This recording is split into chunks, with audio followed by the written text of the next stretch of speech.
I went hiking because I had just quit my job and needed to burn off the panic that came with suddenly having too much time. The kind of time that presses on you. I picked a lesser-used spur trail off the Appalachian System in Western Virginia, one that barely showed up on digital maps and not at all on the printed tourist guides. Early May felt safe. Warm days, cold nights. I planned a single overnight hike with a light pack, a simple loop, and one night in a tent before heading back to my car. The trailhead parking area already felt wrong in a way that was hard to name. There was one vehicle there, an older pickup with faded red paint and a cracked windshield. The driver door was unlocked. The keys were not inside. Dust sat thick on the hood and windshield, untouched, like the truck had not moved in days. No trash, no gear, no note. I told myself the owner was already deep in the woods, maybe camping off trail. I parked, locked my car, and started walking before I could think too much about it. The first mile felt normal. Birds were active. The ground was damp from rain earlier in the week. The trail was narrow but clear enough, with the usual leaf litter and exposed roots. Around the second mile, things changed in small ways that added up. Some sections of trail were freshly cleared, branches cut clean, brush pulled back far wider than needed. Other sections were choked with growth, thorny vines grabbing at my legs, fallen trees left in place. The orange blazes that marked the trail stopped without warning, then picked up again a quarter-mile later. That told me someone was maintaining it without permission or without a schedule. It meant someone had been out here recently working carefully, but not consistently. I started noticing small piles of stones beside the trail. They were stacked with care, 3 or 4 stones each, balanced, not knocked together by chance. They were not cairns and not official markers. They appeared at bends where the trail curved just enough that you could not see what was ahead. They sat a few feet off the path, never in the center. I tried to ignore them, but I began to expect them, and that made me uneasy. About 3 miles in, the smell started. It was heavy and sweet, the smell of meat left in the sun too long. Not sharp like a dead animal you can identify and walk past, but thick and clinging. I stopped and checked the wind, expecting to find a source downhill or off to one side. The smell shifted when I moved, followed the trail. I never found anything rotting. No carcass, no bones. The smell stayed with me until late afternoon, fading only when the air cooled. By then I was already tense, but I kept going. Turning back felt like giving in to nerves. The terrain sloped more than my map suggested. I checked my GPS and noticed the elevation changes did not line up. It showed small climbs where the ground dropped away and flat stretches where my calves burned. No matter which direction I walked, the trail angled downhill in a way that felt subtle but constant. My compass worked. North was north, but the forest layout did not obey it. Ridges bent where they should not. Drainages ran the wrong way. I blamed old logging grades and erosion, but the feeling stayed. Near dusk, I reached a clearing that was not marked on my map. It was wide enough to hold several tents, but there were no fire rings or signs of camping. The grass was flattened in wide ovals, pressed down and yellowed, not trampled. The trees around the edge had bark scraped high up, well above shoulder height. The marks were long and smooth, like something heavy had been dragged along them, not clawed. I stood there longer than I should have, trying to understand what could make marks like that without tearing the bark. I set up my tent just beyond the clearing, tucked among trees where the ground was level. The light faded fast. The forest went quiet in a way that felt deliberate. No insects, no small animals moving through brush. I cooked a simple meal and ate without appetite. The smell from earlier was gone, replaced by cold damp air and leaf mold. I crawled into my tent early and lay there listening to my own breathing. Sometime in the night, I felt pressure against the ground. Not a footstep, not a crunch of leaves, but a steady weight shifting close to the tent. It moved in a slow circle around me. Each time I held my breath, it stopped. When I breathed again, it moved. There were no animal sounds. No snuffling, no panting, no snapping twigs. Just the sense of something heavy transferring weight with care. I stayed still for a long time, muscles locked, counting breaths until my chest hurt. I must have slept at some point because morning light woke me. The forest sounds returned as if nothing had happened. I packed fast, hands shaking, checking the ground around my tent. There were no clear tracks. The leaf litter was disturbed in wide smears, as if something had been dragged or slid rather than walked. When I followed my own boot prints from the day before, they ended abruptly about 30 feet from my campsite. Beyond that point, there was nothing. No sign of steps leaving. No sign of return. It looked like I had been lifted and set down closer to my tent during the night. I did not stay to think about it. I hiked out fast, ignoring side trails, not stopping to rest. The trail still felt wrong, still angled downhill in every direction, but I kept moving until I reached the parking area. The same unlocked truck sat where it had been. Nothing had changed. I left without looking back. 2 weeks later, a search notice went up at a local outfitter I stopped at while driving through the area. A different name, a different photo, same trail.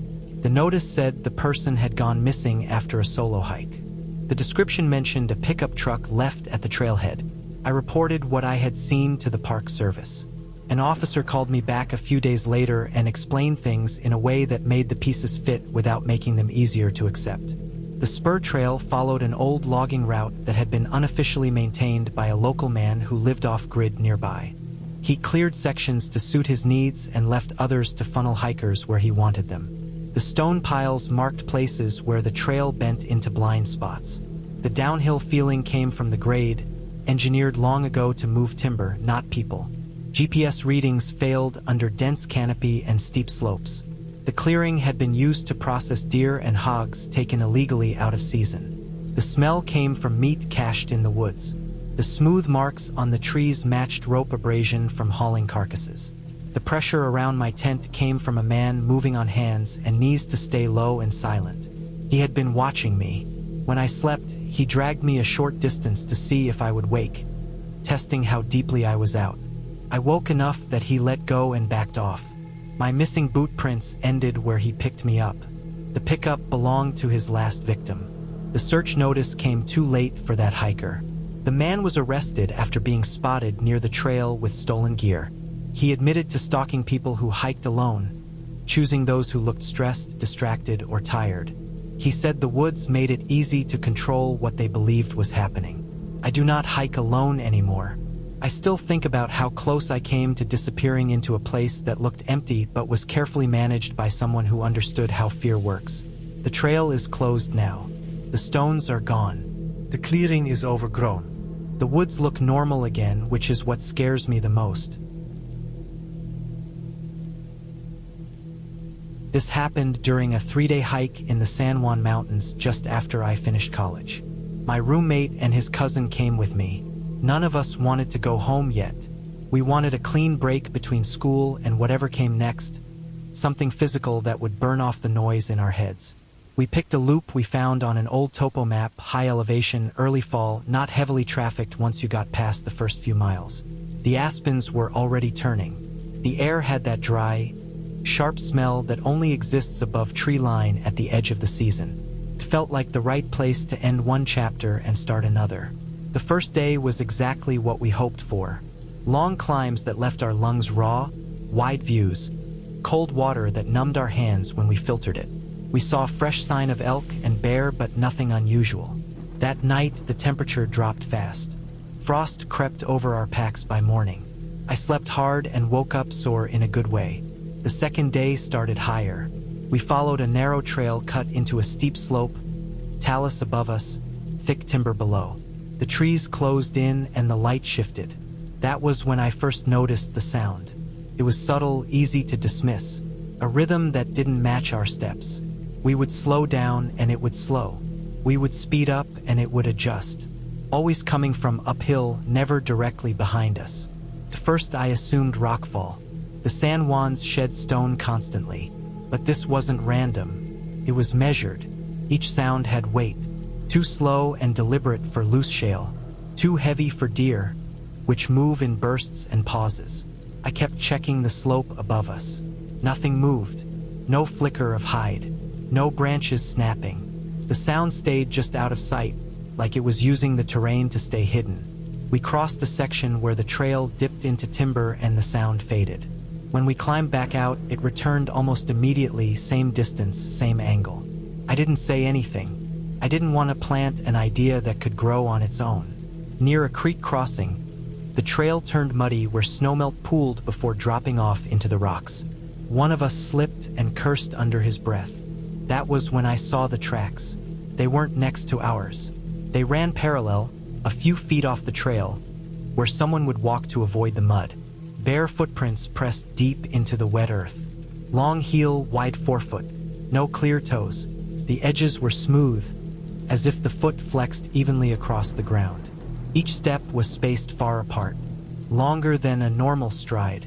The depth stood out. Whoever made them carried weight or knew how to place it. I stared longer than I should have. I tried to make it fit something normal. A barefoot hiker made no sense at this elevation and temperature. A hunter or local didn't explain the shape.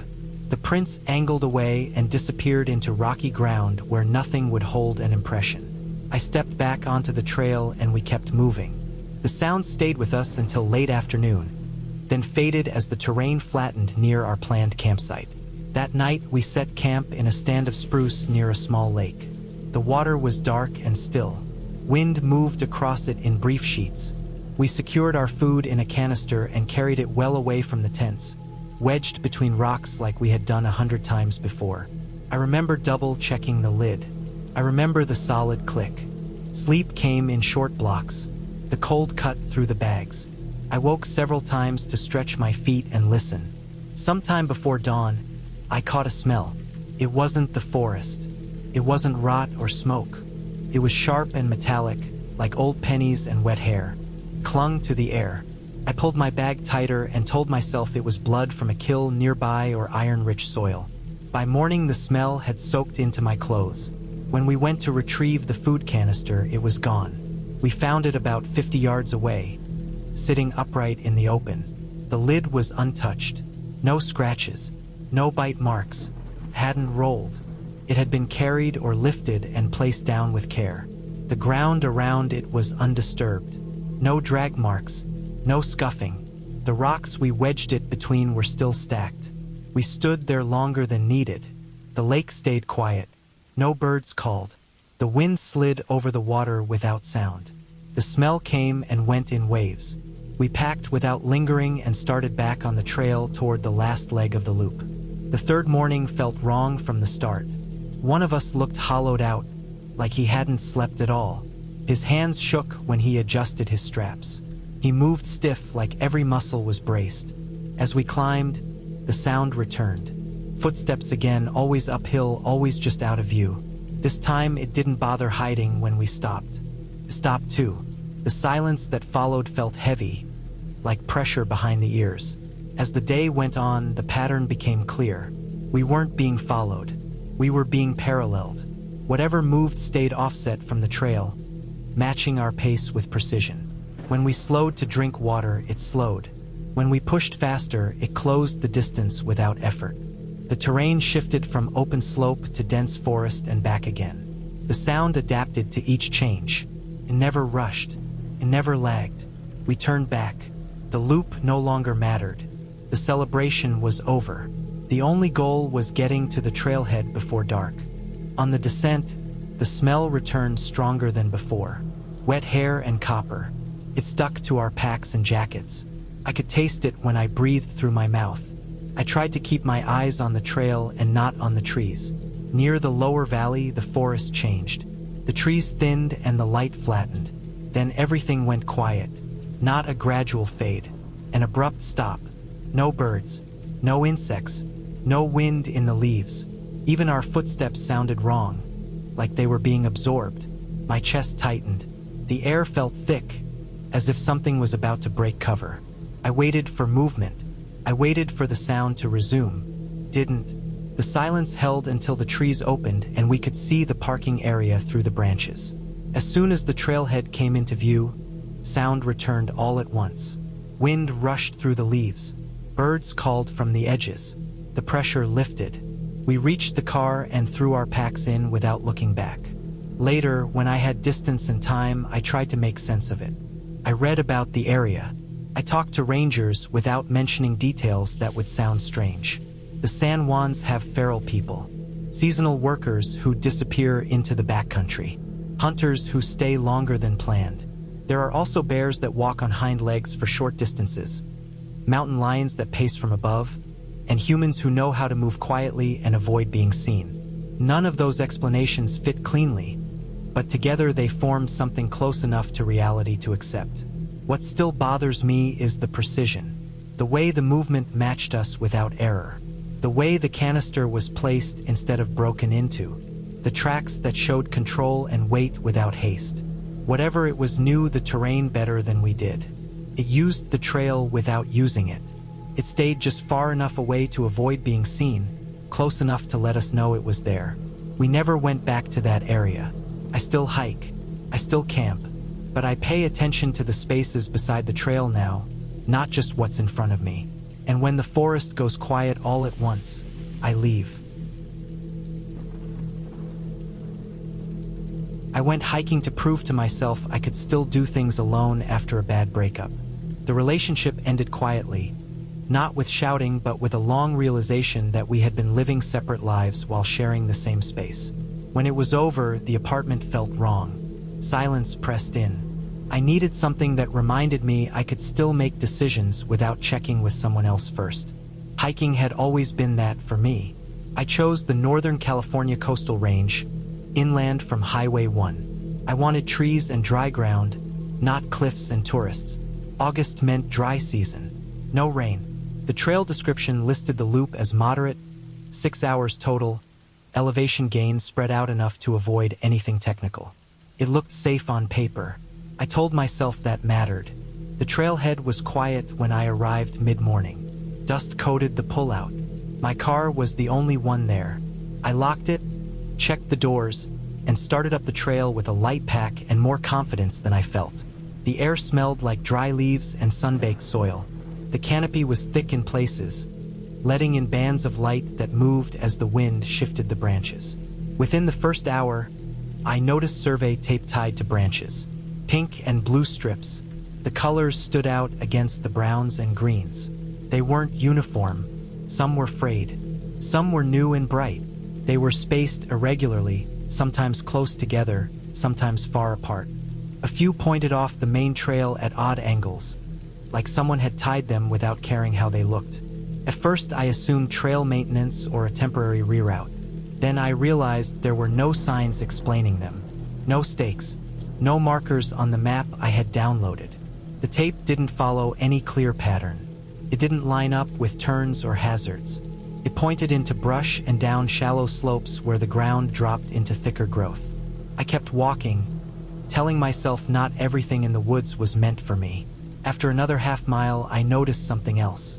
Narrow footpaths branching away from the main trail. They weren't animal trails. They were too clean, too deliberate. Just wide enough for one person. The dirt was compacted, leaves pushed aside rather than scattered. Some led downhill toward creeks. Others angled uphill into denser trees. They matched the direction of the survey tape. I stopped at one and looked down it. It disappeared after a few yards, swallowed by brush. No signposts, no reason for a hiker to go that way. I felt a brief spike of unease and moved on. I told myself people cut shortcuts all the time. That didn't mean anything by itself. The trail dropped into a shaded section near a creek. The temperature changed fast. Cool air settled under the trees. The sound of water masked everything else. I stepped off the trail to filter water and saw the shelter. It was tucked back against a slope, half hidden by ferns. A plastic tarp stretched low between branches. Rusted cookware stacked neatly on a flat rock.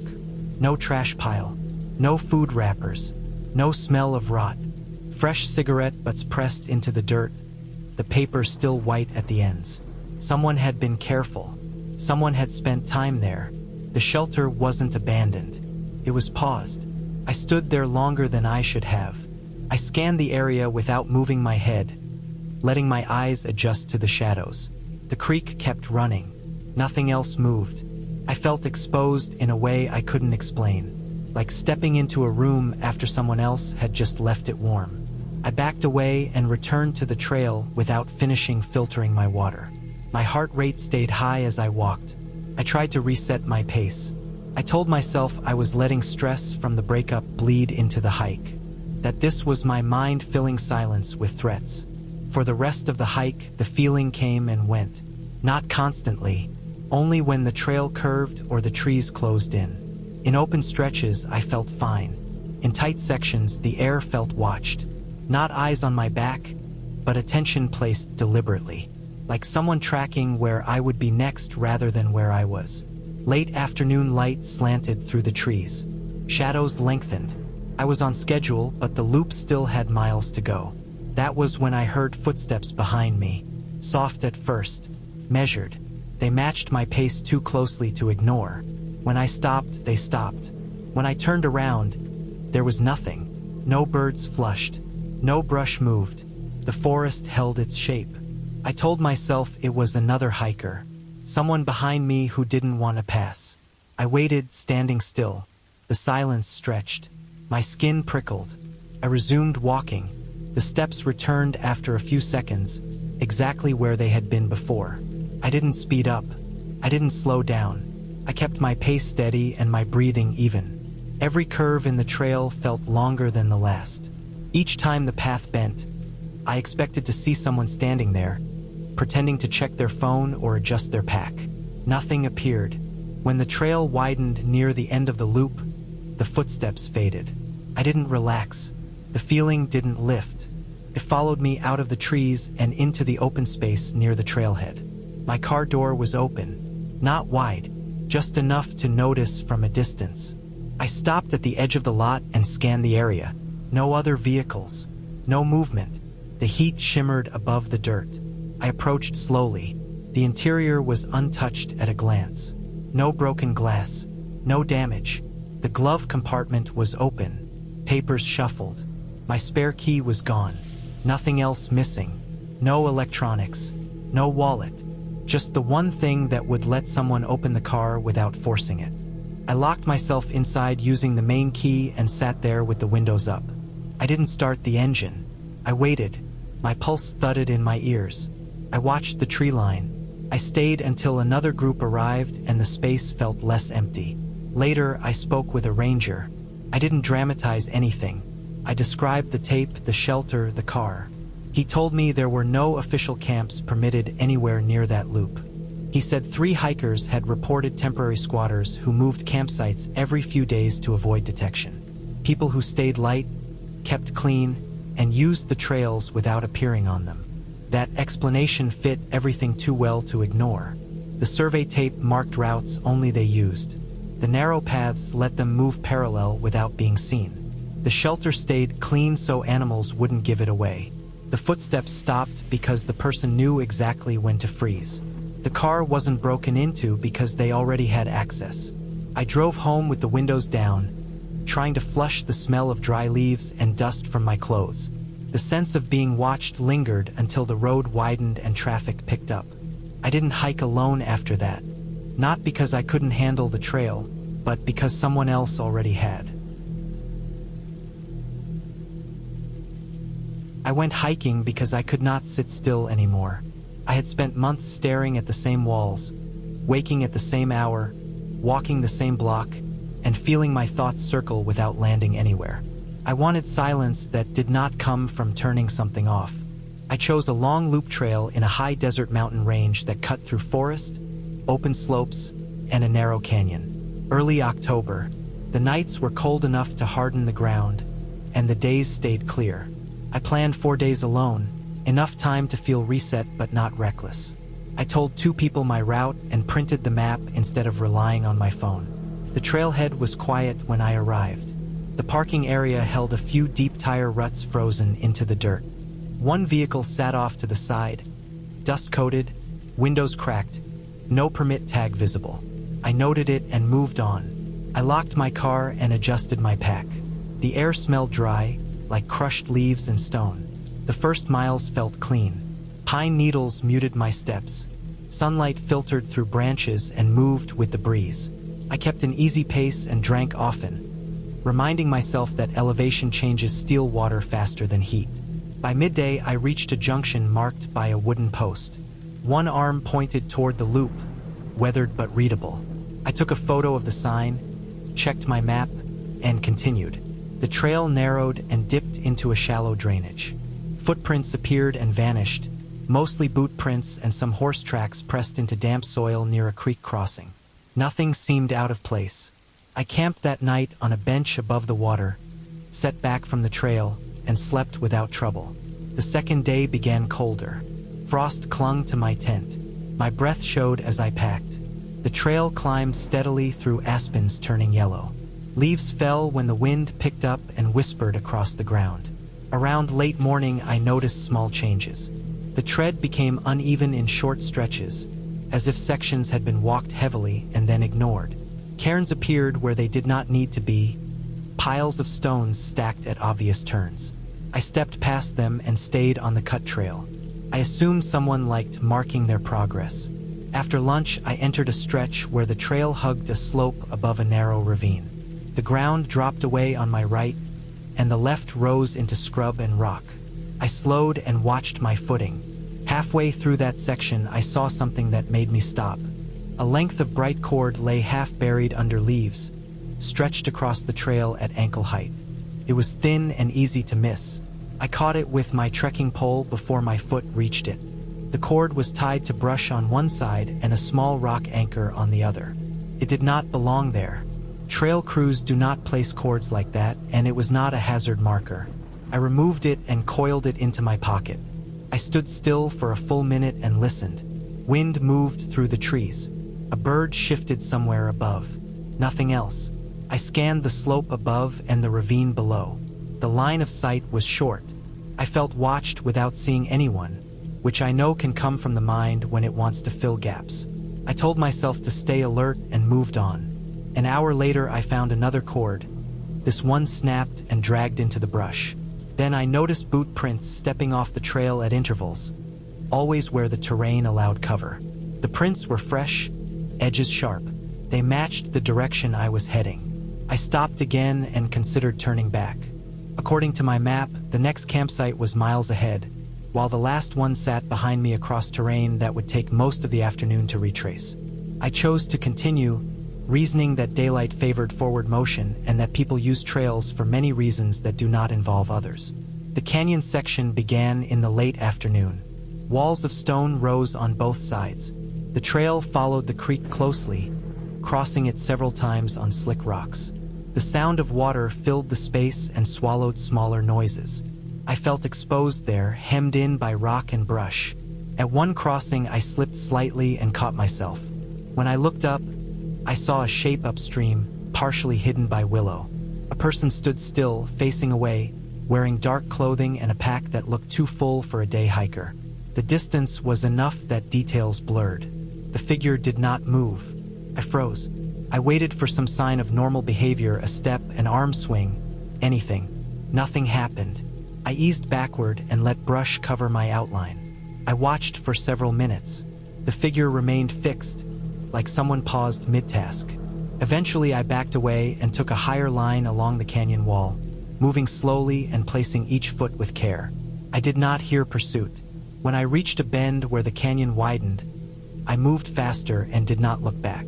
I made camp before dark on a gravel bar tucked against the canyon wall, choosing a spot with limited approaches. I cooked quickly and ate without appetite. I kept my headlamp off as long as I could, letting the moon provide light. Sleep came in short stretches. Each sound pulled me awake. I told myself that the canyon amplified noise and that wildlife moves at night. Still, I kept my boots on and my pack organized. At dawn, I packed without delay and started early. The trail climbed out of the canyon and onto open ground. The relief I felt was brief. I found more signs that someone had been ahead of me, then behind me. Fresh scuffs where someone stepped off the trail to avoid leaving prints. A piece of torn fabric snagged on a thorn, dark and synthetic. I left it where it was. By mid-morning, the loop approached a less traveled spur that cut toward a road. According to the map, it was rough but passable. I decided to take it and end the trip early. The spur narrowed to a faint line through grass and rock. Blazes were sparse. I kept checking my bearings and adjusted when the line faded. After an hour, the trail vanished entirely into a wash choked with debris. I climbed out and searched for the cut. Nothing matched. I stood still and took a bearing toward the road, which lay several miles west. As I moved cross-country, the ground grew uneven. I focused on keeping a straight line. That was when I heard steps that were not mine. They matched my pace and then stopped when I stopped. I crouched and waited. The sound came again, closer, from downslope. I could not see anyone, but I could hear breath carried by the cool air, controlled and quiet. I moved again, angling toward a cluster of boulders that offered cover. The steps followed. I reached the rocks and pressed into their shadow. I waited. The steps approached and then circled wide as if testing. I stayed still until my legs shook. When the sound drifted away, I used the moment to move hard and fast, breaking my own rule about noise. I crashed through brush and cut across open ground, keeping the sun at my left to maintain direction. My lungs burned. My pack shifted. I did not stop until I saw the glint of metal through trees. The road appeared suddenly, a narrow strip of asphalt cutting through the landscape. A maintenance truck sat parked at a turnout. Relief hit me so hard I had to sit. I waited there for a long time, watching the spur emerge from the brush. No one came out. Eventually, I shouldered my pack and walked the road back toward the trailhead. At the parking area, a ranger vehicle was present. I did not approach. I loaded my car and left without lingering. Days later, at home, I read a local notice about a man arrested near that range. He had been camping off-trail, setting trip lines, watching hikers from cover. He carried a pack filled with cords, tarps, and tools. The notice mentioned the canyon and the spur. The vehicle at the trailhead had been his. I still hike. I choose routes with clear lines of sight and steady traffic. I do not rely on the idea that nature alone is the risk. What stays with me is how normal everything looked until it did not, how easy it was to explain away each sign, and how close I came to trusting the quiet when it was not empty. We went hiking because one of us had just gotten engaged and wanted a quiet trip before life turned loud with planning and expectations. There were 4 of us, all friends from college, still close enough to trust each other in places where help was far away. Southern Utah felt right. Dry air, big spaces, the kind of land that strips things down. We chose a slot canyon area inland from the tourist routes. Early spring when the days stayed cool and the nights dropped below freezing. The canyon wasn't marked on most maps. The coordinates came from a forum post buried in a thread about lesser-known routes. The post was old, written in a casual tone with just enough detail to feel legitimate. It mentioned narrow walls, a shallow seasonal wash, and a good place to camp halfway through. No permits required. No warnings. That should have been enough to turn us around, but it felt like a secret meant to be shared. The approach hike was normal. Sandy soil, scrub brush, low mesas rising in the distance. The sky was clear and pale. The canyon entrance looked like a crack in the earth, nothing dramatic from the outside. Once inside, the walls closed in fast. The light shifted from bright to muted within a few steps. The temperature dropped. The ground turned to packed sand with occasional patches of dampness where water lingered in shadow. Sound behaved strangely. Our footsteps didn't echo the way you expect in narrow stone. Voices flattened instead of bouncing back. Wind came in pulses, not a steady flow, like the canyon was breathing. Every few minutes, a cold draft would slide through, then disappear, leaving the air still again. We moved carefully, watching for flash flood debris and loose rock. The walls rose higher as we went, smooth in places, sharp in others, layered with lines that marked centuries of water and sediment. About halfway through, we reached a bend where the canyon widened just enough to stop and rest. That was where we found the fire rings. They were stacked vertically against the canyon wall, not piled, but placed, one above another, each built on a narrow ledge, blackened stones set with care. Some were almost shoulder height. Others sat higher, reachable only by climbing or standing on something. The soot marks climbed the wall in a way that made my stomach tighten. It looked like someone had been camping there for years as sediment built up, returning to the same spot as the ground slowly rose. We didn't say much. We just stood there and looked. There were no recent ashes, but the stones were dark and smooth, handled often. The idea of someone living in that space long-term felt wrong. Not impossible, but wrong in a way that pressed against logic. There was nowhere to go if you needed to leave fast. No clear exit except the way we came. We moved on and tried to keep the mood light. The canyon narrowed again, forcing us to walk single file.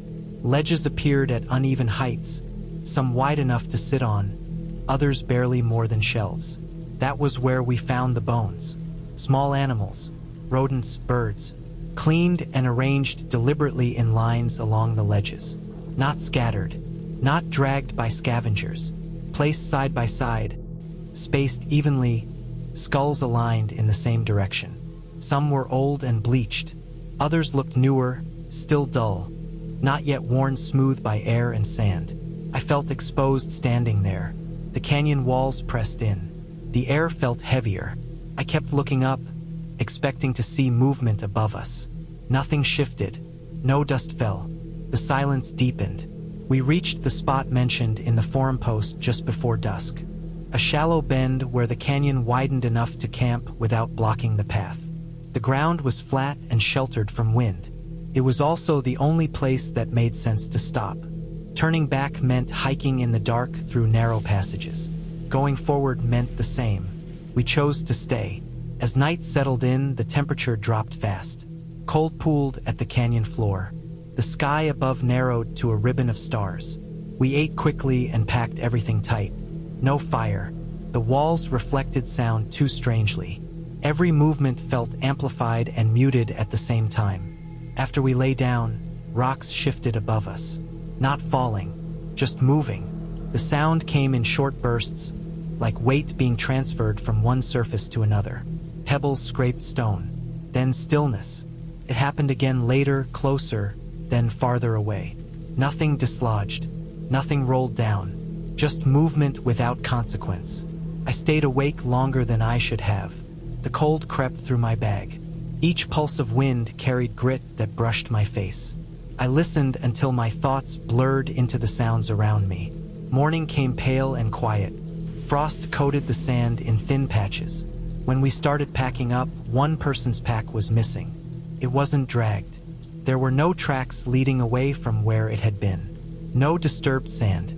It was gone cleanly, as if lifted straight up and carried away. We stood there longer than we should have, scanning ledges, checking behind rocks. The pack wasn't visible anywhere. It hadn't fallen. It hadn't been taken by an animal. There was no sign of struggle or haste, just absence. We packed what we could and started moving. The canyon felt different in daylight. The walls seemed closer. The air stayed cold even as the sun rose higher. Every bend felt watched. We moved faster, careful but urgent. Near the exit, where the canyon began to open and the sand deepened, we saw footprints ahead of us. Fresh, bare, clear impressions pressed into the damp sand. Long heel, wide forefoot, no shoe tread, no sign of hesitation. They were heading deeper into the canyon we were leaving, not toward the exit. The prints didn't overlap ours. They stayed just off the main path, close enough to see, far enough to avoid stepping where we had. They continued around a bend and out of sight. We didn't follow them. We didn't even slow down. The open desert beyond the canyon mouth felt like release. The wind picked up. Sound returned to normal. The sky widened. We reached the trailhead and loaded the car without looking back. Later, after the trip, I spent time researching that area. Not official guides, but land use records, ranger notes, old reports.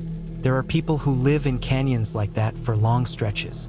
Seasonal squatters, drifters, individuals who avoid roads and marked trails. Slot canyons offer shelter, water after storms, and natural concealment. Fire rings stack because floods bury the old ones. Bones are arranged to dry and keep scavengers away. Packs are taken because gear is valuable and easy to reuse. The bare footprints fit too. Shoes wear out. Feet toughen. Sand records everything if you know how to step. We never went back to look for the pack. None of us wanted to admit why. It wasn't fear of the place itself. It was the understanding that we had passed through someone else's home without permission, and they had watched us the entire time, choosing when to be seen and when to stay hidden.